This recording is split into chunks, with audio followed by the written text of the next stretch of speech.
అదేవిధంగా ప్రభువు నీకు అనుగ్రహించిన దానిలో, నీకు అనుగ్రహించిన విశ్వాసం ఉందే, అది అమూల్యమైన విశ్వాసం. ఏమండి, అందులో నువ్వు నెగ్గగలిగితే అతి పరిశుద్ధమైన విశ్వాసాన్ని ప్రభువు ఇస్తాడు. దానిలో నువ్వు నెగ్గగలిగితే, అర్థమవుతుంది దేవుని బిడ్డలారా, పరిశుద్ధత ఉంది. ఒక విషయంలో పరిశుద్ధంగా బ్రతుకుతా ఉన్నావు, మళ్ళీ రెండో విషయంలో నీకు ఉంటుంది పరీక్ష. అర్థమవుతుందా? ఆ విధంగా ఆ కలిగే పరీక్షలో నీకు ఓపిక అనేది ఉండగలగాలండి.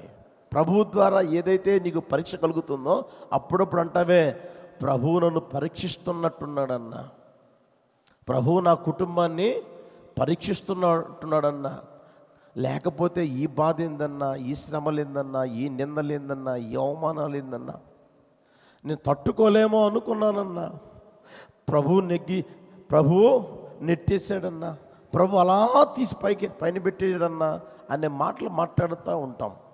గమనించిన దేవుని బిడ్డలారా, ప్రభువు ఎప్పుడైనా సరే ఒక పరీక్ష నీకు పెట్టాడు అని అంటే దాని తర్వాత నా ప్రభువు నిన్ను హెచ్చించునుగాక. హల్లెలూయా. ఆ పరీక్షలో ఉండాల్సింది ఏంటంటే ఓపిక. ఓపిక బైబిల్లో మీరు చూడండి, అక్కడే 12వ వచనం చూడండి. యాకోబు పత్రిక 1వ అధ్యాయం 12వ వచనం. అక్కడ శోధన అని ఉంటుంది మన తెలుగు బైబిల్లో. అయితే మీరు, నేను చెప్తుంటానే వాడుక భాష బైబిల్ అని, ఆ వాడుక భాషలో మీరు చూసుకోగలిగితే ఏమని ఉంటుందంటే విషమ పరీక్ష. ఏ పరీక్ష? చదువుతాను చూడండి. విషమ పరీక్షను ఓర్చుకునే మనిషి ధన్యజీవి, ఎందుకంటే అతడు పరీక్షకు నిలిచి మెప్పు పొందిన తరువాత అతనికి జీవకిరీటం లభిస్తుంది. ప్రభువు తనను ప్రేమించే వారికి దానిని వాగ్దానం చేశాడు. తెలుగులో శోధన సహించు. ఏమండి, అధికమైన శ్రమ, బాధ కాదు అధికమైన బాధ, వేదన కాదు అధికమైన వేదన, నిందలు కాదు అధికమైన నిందలు, నీవు భరింపలేని, ఏమండి ఇంకా అంటారే నా వల్ల కాట్లేదన్నా అని, అంతకు మించి బైబిల్లో ఇంకొక మాట కూడా ఉంది. ఏమని తెలిసినా, నీవు సహించగలిగిన దానికంటే ఎక్కువగా దేవుడు నిన్ను పరీక్షించడు. నీవు సహించగలిగేది ఆయనకి తెలుసు, నీ స్థితి ఆయనకి తెలుసు. అర్థమవుతుందా? ఆ స్థితిలోనే ప్రభు ఏం చేస్తాడంటే నేను పరీక్షిస్తాడు. పరీక్షించినప్పుడు ఆ పరీక్షలో ఓపికగా ఉండగలగాలి, ఓపిక ఉండగలగాలి, ఓపిక నడవగలగాలి, ఓపిక పరిగెత్తగలగాలి. ఓపిక అనేది ఉండి ముందుకు అడుగు వేస్తూ ఉండగలగాలి. వెనక తీసిపోయామనుకోండి ఆ ఆత్మకు సంతోషం ఉండదు, ప్రభువు రాకడలో ఎత్తబడేది ఉండదన్నమాట. ఓపిక అనేది చాలా ముఖ్యం. ఒకవేళ నీ కుటుంబంలో భార్య ద్వారా నిన్ను పరీక్షిస్తాడో, భర్త ద్వారా పరీక్షిస్తాడో, లేదా నీ పిల్లల ద్వారా నిన్ను పరీక్షిస్తాడో, లేకపోతే ఇంటి ప్రక్కలో వాళ్ళ ద్వారా నిన్ను పరీక్షిస్తాడో, శ్రమల ద్వారా, నిందల ద్వారా, అవమానాల ద్వారా, అగ్ని వంటి మహాశ్రమల వలన ఒకవేళ నిన్ను పరీక్షిస్తాడో నాకు తెలియదు. అది నన్ను పరీక్షించినట్టుగా నిన్ను పరీక్షించడు, నిన్ను పరీక్షించినట్టుగా ఇంకొకరిని పరీక్షించడు. ఎందుకంటే వారి వారి విశ్వాస పరిమాణము చొప్పున అని రాయబడింది. నీ విశ్వాస పరిమాణం చొప్పున నిన్ను పరీక్షిస్తాడు, నా విశ్వాస పరిమాణం చొప్పున నన్ను పరీక్షిస్తాడు. ఎవరి విశ్వాస పరిమాణం చొప్పున వారికి పరీక్ష కలుగుతుంది. అప్పుడు నువ్వు ఓపికగా నడిపించబడదువుగాక. హల్లెలూయా. ఒకసారి ఆలోచించి ఆ మాట విషమ పరీక్ష అన్నప్పుడు అర్థం కావాలి. అది తట్టుకొనగలిగింది ఉండవచ్చు, తట్టుకోలేనిది కూడా ఉండవచ్చు. అయితే నువ్వు తట్టుకొనగలవా, తట్టుకోలేవా అని దేవునికి తెలుసు, నాకు తెలియకపోవచ్చు. ఎవరికి తెలియకపోవచ్చు. ఆ మాట ఉంది బైబిల్లో, చూస్తారా? చూడండి, కొరింథీయులకు రాసిన మొదటి పత్రిక 10వ అధ్యాయం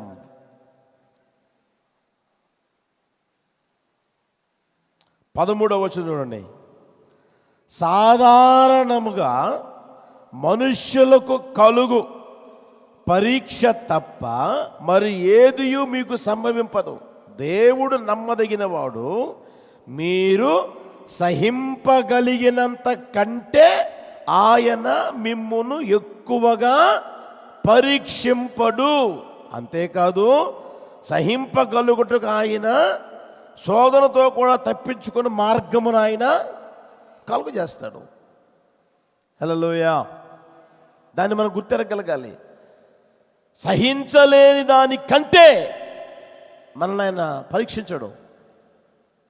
ఇది నువ్వు సహిస్తావు అనుకుంటేనే అది నీ దగ్గరికి తీసుకొస్తాడు, నీ ఎదుట పెడతాడు. తండ్రి అయిన దేవుడు చూడండి, యేసుప్రభువారిని గమనించండి. యేసుప్రభువారు ముమ్మారు అదే ప్రార్థన చేశాడు. తండ్రి, నీ చిత్తమైతే ఈ గిన్నె నా యొద్ద నుండి తొలగించు. నీ చిత్తమైతే ఈ గిన్నె నా యొద్ద నుండి. మరలా వస్తాడు, మరలా అదే ప్రార్థన చేస్తాడు. తండ్రి, నీ చిత్తమైతే ఈ గిన్నె నా యొద్ద నుండి తొలగించు. తొలగించడం ఆయన చిత్తం కాదు, తండ్రి చిత్తం కాదు. తండ్రి చిత్తం ఏంటి? అది తాగాలి, లోక పాపాన్ని నువ్వు మోయాలి. బైబిల్ ఉంది కదా, లోక పాపమును మోసుకొని పోవు దేవుని గొర్రెపిల్ల. ఆయన మీద మోపబడింది అది. నా వల్ల కాదు, నా వల్ల కాదు అని తండ్రి దగ్గర గోజారుకుంటూ ఉన్న తండ్రి వినడంలే. నాకు తెలుసు, నీ స్టామినా నాకు తెలుసు, నీ శక్తి, నీ సామర్థ్యం నాకు తెలుసు అని అది తాగేటట్లుగా చేశాడు, కానీ తీసివేశాడా? తీసివేయలా. సహింపగలిగేదానికంటే నిన్ను శోధింపడు ఆయన, నిన్ను పరీక్షించడు కూడా. మీరు చూడండి, యోసేపు ఉన్నాడు, అల్లారు ముద్దుగా పెరిగాడు ఇంట్లో. తండ్రి ఎంతగా మెచ్చుకుంటా ఉన్నాడు. చివరివాడు గనుక తనకిష్టమైన మంచి దుస్తులన్నీ ఈ యోసేపుకే ఇస్తా ఉన్నాడు, విచిత్రమైన బట్టలన్నీ. అది వేసుకొని తిరుగుతూ ఉంటే అన్నలకు కోపం వచ్చింది. అన్నలు పగబెట్టుకున్నారు, ఈర్చి పెట్టుకున్నారు, మండిపడతా ఉన్నారు. ఈలోపు యోసేపుకి కల వచ్చింది. ఆ కళ తన తండ్రికి, తన తల్లికి, అన్నదమ్ములకి తెలియజేశాడు. వాళ్ళు కాస్త విసుక్కున్నారు, వాళ్ళు కాస్త గట్టిగానే మాట్లాడారు. మరలా రెండోసారి కల వచ్చింది, అది కూడా తెలియజేస్తూ ఉన్నాడు. ఏయ్ నర్మయ్, ఏం మాట్లాడుతున్నారా? మీ అమ్మ నేను నీకు సాగిలి పెడతామా? అన్నదమ్ములందరూ నీకు సాగిలి పెడతారా? చిన్నవాడివి, చిన్న ఆలోచనలు చేయి, పెద్ద ఆలోచనలు చేయమాక అని కాస్త గద్దించారు, హెచ్చరించారు. అయితే ఆ మాటల్ని మాత్రం మనసులో పెట్టుకున్నారు.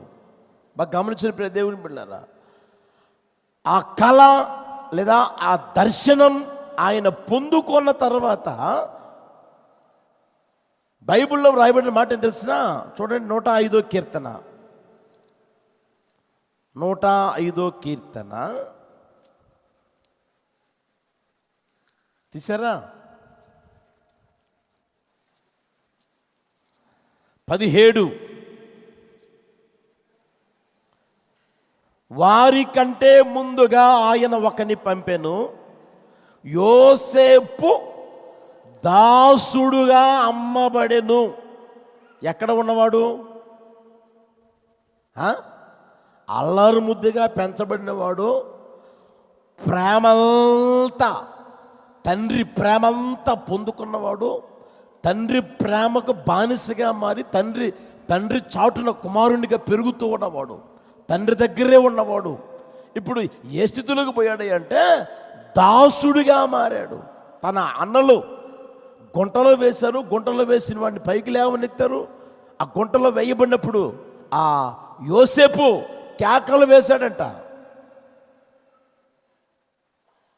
అన్నలారా, నేను ఏం నేరం చేశాను, ఏం తప్పు చేశాను, ఏం చేశాను రా, అరే కాస్త పైకి తీయనురా, గుంటలో నుంచి పైకి తీయనురా అని ఏమండి అడిగాడట, బతిమలాడుకున్నాడంట. చూడండి 42వ అధ్యాయం, ఆది కాండం 42వ అధ్యాయం 21వ వచనం గమనించండి.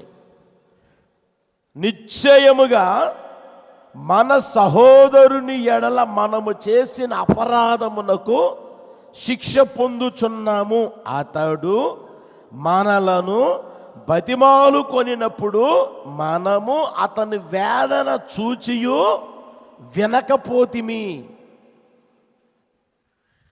అతని వేదన చూచియు మనము వినకపోతిమి. యోసేపు వేదన చూశారు, కళ్ళతో చూశారు. వేదనకు గురి కావడం, బాధకు గురి కావడం అన్నలు చూశారు. వాళ్లే గుంటలో వేసింది. కేకలు వేస్తున్నా కేకలు కూడా పట్టించుకోకుండా వేదన కూడా ఏమండి చూసి విని ఆలకించలేదు. పైకి తీద్దామనుకున్న ఆ మాట వాళ్ళకి రావడంలే. ఆ తర్వాత అరే వాడిని అక్కడ పడేస్తే ఏమొస్తారా, అమ్మేస్తే కాస్త పైసలన్నా వస్తాయనంటే అమ్మేశారు. అమ్మేస్తే ఇప్పుడు దాసుడుగా పోయాడు. అమ్మబడిన దాసుడుగా అమ్మబడ్డాడు. దాసుడుగా అమ్మబడిన వాడికి ఏమండి కడుపు నిండా తిండి ఉండదు, కంటి నిండా నిద్ర ఉండదు, ఏమండి కావలసినంత విశ్రాంతి దొరకని పరిస్థితి. అలాంటి పరిస్థితుల్లో ఆ యోసేపు నడిపించబడుతూ ఉంటే అక్కడ వ్రాయబడిన మాటలు చూడండి. దాసుడుగా అతడు అమ్మబడెను, వారు సంకెళ్ళ చేత అతని కాళ్ళు నొప్పించిరి. సంకెళ్ళ చేత అతని కాళ్ళని నొప్పించారు. ఇనుము అతని ప్రాణమును బాధించెను. ఇనుము అతని ప్రాణమును బాధించెను. అతడు చెప్పిన సంగతి నెరవేరు వరకు యెహోవా వాక్కు అతన్ని పరిశోధిస్తా ఉంది, పరీక్షిస్తా ఉంది. దేవుడు అతనికిచ్చిన ఆ కళ, ఆ దర్శనం నెరవేరేంత వరకు ఈయన పరీక్షకు గురయ్యాడు. శ్రమల మార్గములో, అవమానపరచబడిన మార్గములో, నిందింపబడిన మార్గములో, చేయలేదు చేశారు అని రుజువు చూపించబడిన పరిస్థితుల్లో అతను నడిపించబడ్డాడు. దేవుణ్ణి తృణీకరించలా. ప్రభువా, నువ్వు నాకు ఆ రోజు కళ్ళు ఇచ్చావు కదయ్యా, కళ్ళు ఏమైందయ్యా, నువ్వు మాట్లాడావు కదయ్యా, ఆ మాట్లాడిన ఏమైపోయినాయి అయ్యా, నువ్వు నిద్రపోతున్నావా లేచున్నావా, నువ్వు నిద్రపోతున్నావా నువ్వు లేచున్నావా, కాస్త కన్నులు తెరిచి చూడయ్యా అని ఎప్పుడన్నా అన్నాడా? చెప్పలేమండి. ఎప్పుడైనా అన్నాడా? ఆయన ఏమన్నా అన్నాడా? ఏ రోజు అనలేదండి. మౌనంగా దేవుడు ఎంత కాలమైతే అతన్ని పరీక్షించాడో ఆ పరీక్షలో అలాగే ఓపికతో ఓపికతో ఓపికతో నడిపించబడతా వచ్చాడు. ఒక రోజు కాదు, 2 రోజులు కాదు, 3 రోజులు కాదు, ఓ సంవత్సరం కాదు, 4 సంవత్సరాలు కాదు, 17 సంవత్సరాలప్పుడు ఇంట్లో నుంచి పోతే ఏమండి ఆయన రాజరికపు హక్కు వచ్చేసరికి 31 సంవత్సరం, ఇంచుమించు 13 సంవత్సరాలు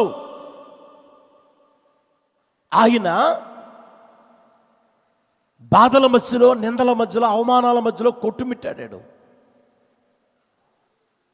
తల ఎత్తుకొనలేని స్థితిలో ఆయన జీవితం నడిపించబడింది.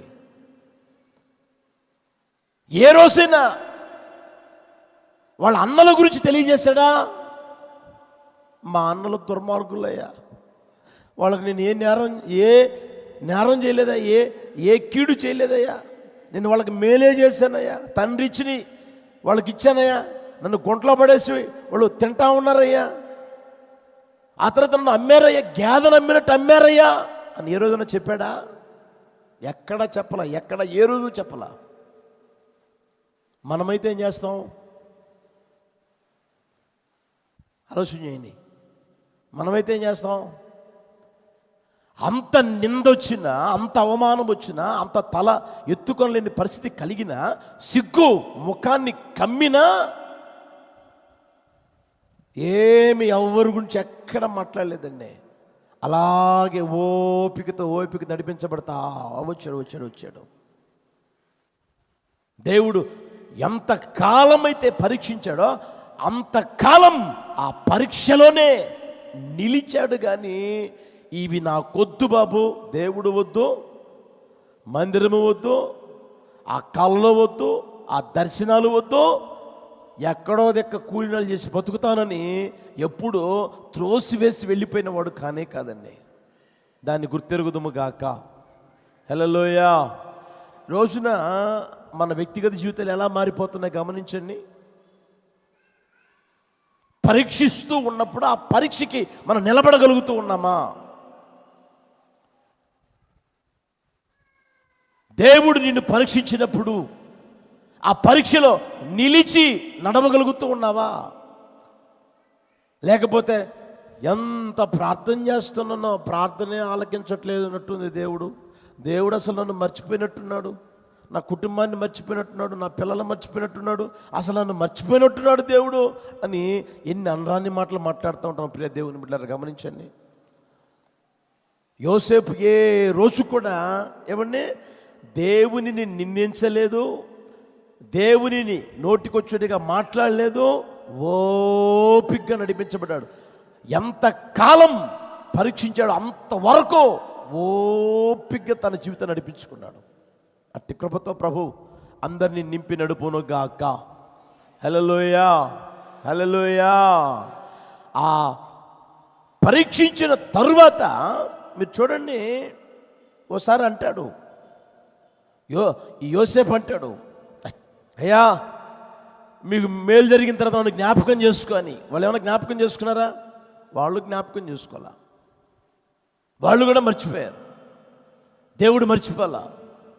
దేవుడు మర్చిపోకుండా ఏం తెలిసిన, రాజుగారికి ఒక కళ పెట్టి ఆ కళ అర్థం కలిగిన వాడిని అక్కడ ఎవరిని లేకుండా చేసి, ఈలోపు ఏమంటే యోసేపుని పిలిపించి యోసేపు ద్వారా కళ చెప్పించి, కళ భావం చెప్పించి, ఆ తర్వాత ఆ దేశం అంతటి మీద అధికారిగా నియమించడం జరిగింది. హల్లెలూయా. యోసేపుకి తెలియకుండా, చెయ్యి ఎత్తకుండా, కాలు ఎత్తకుండా అంతగా యోసేపుని దేవుడు హెచ్చించడం, గణపరచడం మనం గమనించగలుగుతా ఉన్నాం. ప్రియ దేవుని బిడ్డలారా, కనుక నిన్ను పరీక్షించినప్పుడు, పరీక్షింపబడుతూ ఉన్నప్పుడు నువ్వేం చేయాలి అంటే ఓపిక కలిగి జీవించుదువు గాక. హల్లెలూయా. ఓపికతో నువ్వు నడిపించబడగలగాలి. మనందరికీ బాగా పరిచయం యోబు జీవితాన్ని మనం ఆలోచన చేస్తే అన్నీ ఒకేసారి పోయినాయి. పిల్లలు ఒకే రోజు, ఆస్తి ఒకే రోజు, అంతస్తు ఒకే రోజు, పలుకుబడి, హోదా అన్నీ ఒకే రోజు పోయినాయి. ఇంట్లో ఉన్న పని మనిషి కూడా ఆయన మాట వినని పరిస్థితులు కలిగినాయి. ఇప్పుడు ఆయన అంటాడు, నా ఇంట్లో ఉన్న కుక్కతో మీరు సమానులు కాదే, నా ఇంట్లో ఉన్న కుక్కతో మీరు సమానులు కాదే. ఆలోచన చేయండి. కుక్కతో సమానులు కూడా కాని వారు ఇప్పుడు ఆయన మాట వినలేకపోతా ఉన్నారు. అలాంటి పరిస్థితుల్లోనికి ఆయన జీవితం రాబడింది. ఆయన పరీక్షించబడతా ఉన్నాడు. తర్వాత రోగం వచ్చింది, రోగం తగ్గడంలే. భార్య వచ్చి నోటికి వచ్చేట్టుగా మాట్లాడుతూ ఉంది. స్నేహితులు వచ్చారు, ఆదరిద్దామని వచ్చి వాళ్ళు సూటిపోటు మాటలు మాట్లాడుతూ ఉన్నారు. చుట్టూ ఏమండి ఏదో ఒక కోణంలో ఆయనకి ఏమైనా ఆదరణ కలుగుతుందా? ఏదో ఒక కోణంలో ఆయనకి ఏమన్నా మేలు కలుగుతుందా? ఏదో ఒక కోణంలో ఆయన ఏమన్నా ఓదారుస్తున్నారా? ఎవరైనా ఉన్నారంటే ఏ కోణంలో చూసినా అన్ని వైపులా ఆయనకి హింసలే, బాధలే, అవమానాలే, కన్నీళ్ళే అన్నపాలుగా చేసుకున్న పరిస్థితులే. అలాంటి పరిస్థితులు ఆయన అంటాడు, నేను శోధింపబడిన తరువాత, నేను పరీక్షింపబడిన తర్వాత ఎలా మారుతాను? శుద్ధ సువర్ణంగా మారుదును. యేసయ్యకి మహిమ కలుగును గాక. ఆ మాట మనం అనగలుగుతున్నామా? దేవుడు నన్ను పరీక్షించిన తరువాత నేను శుద్ధ స్వర్ణంగా మారుతాను అని అనుకుంటూ ఓపిక నడిపించబడే ఎంతమంది? ఓపిక కలిగి జీవించే వాళ్ళు ఎంతమంది?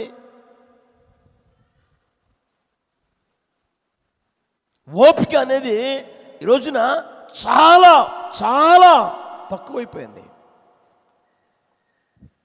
సేవకుల్లో కావచ్చు, విశ్వాసుల్లో కావచ్చు, ఎవరిలోనైనా సరే ఆ ఓపిక అనేది తక్కువైపోతూ ఉంది. అయితే యోసేపు చూడండి, యోబు చూడండి, ఎంత కాలమైతే పరీక్షించారో అంతకాలం పరీక్షకు నిలిచారు. హల్లెలూయా, హల్లెలూయా. పరీక్షకు నిలిచారు కనుకే వారి వ్యక్తిగత జీవితాలు ప్రకాశించేటట్లుగా యేసయ్య చేశారు. వారి జీవితాన్ని దేవుడు హెచ్చించాడు, వారి జీవితాన్ని దేవుడు ఘనపరిచాడు. ఘనత నిమిత్తమైన పాత్రగానే ప్రభు వాళ్ళని నిలిపాడు. ఈ రోజుకి వారి గురించి మనం చెప్పుకోగలుగుతూ ఉన్నాం. చెప్పుకునేటట్లు ప్రభు చేశారు. ఈ మాటలు ఉంటున్న ప్రియ దేవుని బిడ్డలారా, మన వ్యక్తిగత జీవితం అనుభవాన్ని గుర్తిరగలిగితే మనం పరీక్షకు నిలుస్తున్నామా, నిలబడలేకపోతున్నామా ఆలోచన చేసుకోగలగాలి. పరీక్షకు నిలిస్తే తర్వాత హెచ్చింపు కలుగుతుంది. హల్లెలూయా, హల్లెలూయా. ఈ రోజున ఓపిక అనేది లేకే కదండి పరిస్థితులను తారుమారుగా అయ్యేది.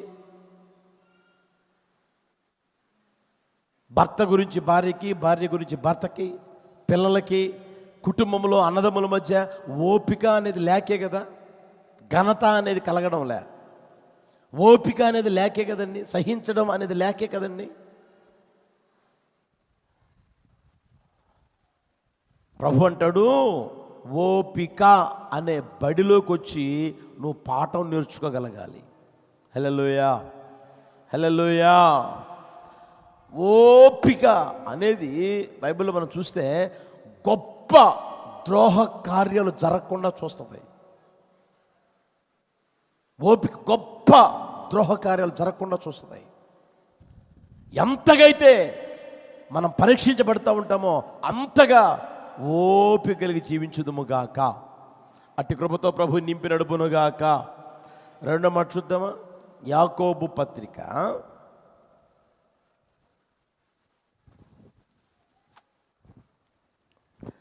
తీసారా? యాకోబు పత్రిక 1వ అధ్యాయం 19వ వచనం చూడండి. తీసారా? నా ప్రియ సహోదరులారా, మీరీ సంగతి ఎరుగుదురు కనుక ప్రతి మనుష్యుడు వినుటకు వేగిరపడువాడును, మాటలాడుటకు నిదానించువాడును, కోపించుటకు నిదానించువాడునై ఉండవలెను. అక్కడ గమనించండి, మాట్లాడేదానికి నువ్వు నిదానించగలగాలి, నీకు ఓపిక ఉండాలి.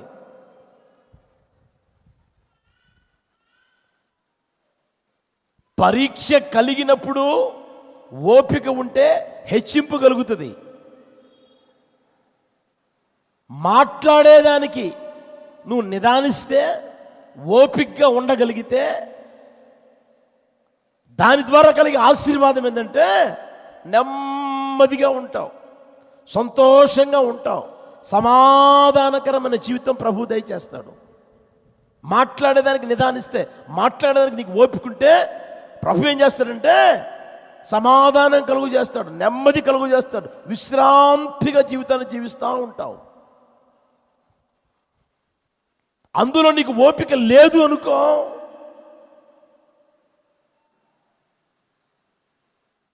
ఏం జరుగుద్ది? నువ్వు మాట్లాడే మాటలను బట్టి బైబిల్లో ఏమని తెలిసినా,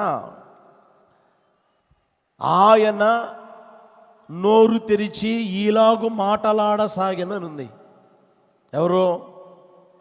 యేసు ప్రభు వారు కొండ మీద చేసిన ప్రసంగం మొట్టమొదట్లో 2వ వచనం ఉంటుంది. అంటే ఆయన యొద్దకు అనేకులు రాగా ఆయన నోరు తెరిచి ఈలాగు బోధింపసాగెనని ఉంది.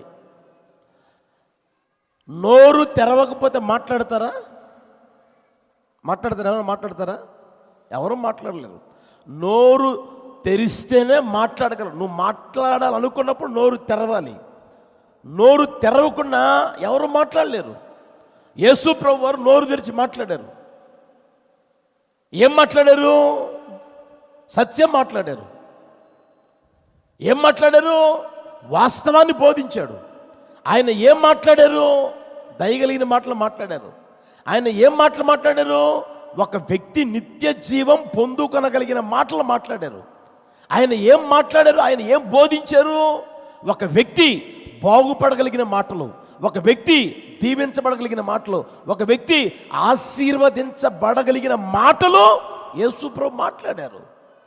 ఒక వ్యక్తికి నిరీక్షణ కలుగు చేయగలిగిన మాటలు, ఒక వ్యక్తిని సరి చేయగలిగిన మాటలు ప్రభు మాట్లాడారు. హల్లెలూయా, హల్లెలూయా. మనం నోరు తెరిచి మాట్లాడగలిగితే అలాంటి మాటలు మాట్లాడితే మంచిదే.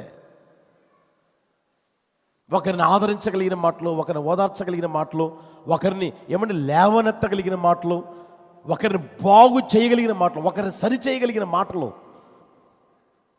ఒకరు యేసు ప్రభుని విశ్వసించగలిగేటట్లు చెప్పగలిగే ఆ మాటలు మాట్లాడితే పర్వాలే. ఏమండి, కొంతమంది చూడండి మాట్లాడుతూనే ఉంటారు. బైబిల్ ఏమని తెలిసినా, విస్తారమైన మాటలలో దోషముండక మానదు. విస్తారమైన మాటలు,